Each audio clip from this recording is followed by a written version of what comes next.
Using the latest techniques, teeth from the Weymouth Relief Road burial pit have been analysed, revealing that the decapitated skeletons are Scandinavian. The mass grave of young men, now known to be Vikings, is a unique find that has excited archaeology enthusiasts. Remains of 10 individuals from the execution pit have been painstakingly processed by Dr. Jane Evans and Carolyn Chenery at NERC Isotope Geosciences Laboratory in Nottingham. The isotope analysis we start with a tooth. We have to cut the tooth up and separate out just the enamel. We then dissolve that. We separate out the strontium or the oxygen by chemical methods, and when we've got that, we then use a mass spectrometer to do the actual isotope analysis and get the ratios of the elements we're interested in.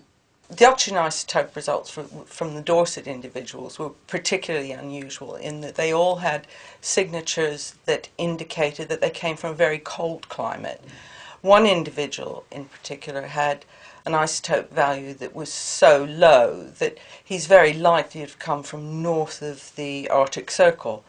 And looking at these results and combining them with the strontium results that were not usual for the place of burial, we decided that the most likely place of origin was somewhere in the Scandinavian countries, Norway and Sweden or Finland. Oh, the results from Dorset were spectacular and very unusual. The individuals had signatures that were clearly not of British origin, and as such it was very unusual for us to see these kind of samples found and discovered in Britain.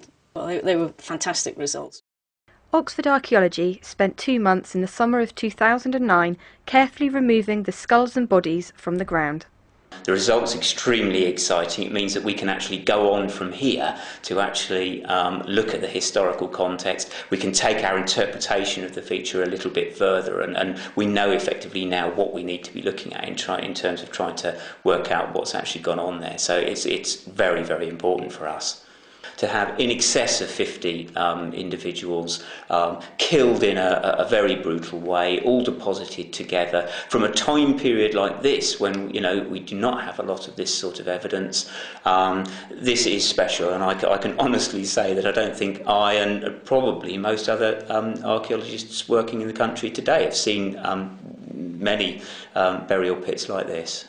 We clearly know that we have a certain number of individuals. They're all young males, sort of fighting age, fairly robust and reasonably fit, and they've been executed by having their heads cut off, and their bodies have been dumped in a pit in a very prominent location on a ridge between two of the main towns in Dorset, on what would even then have been at the side of the main road. They were almost certainly Vikings. They could have been part of a raiding party, a localised raiding party, or they could have been part of a much larger army that was working its way across the south of England, or there could have been it could have been part of a more local dispute. The injuries on the bones are quite interesting in that most of the injuries relate to the execution.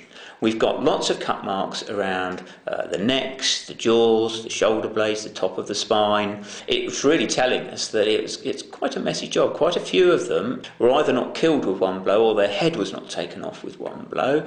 But something like this really does come along only on very rare occasions. It's an incredible find. The sort of thing that when you get the call on it, your heart is in your mouth and you just can't wait to get out to site and have a look at it. Here in Dorset we're all extremely enthusiastic about the county's archaeology and history, and the County Council project of the Weymouth Relief Road has been a wonderful opportunity to reveal more of that archaeology.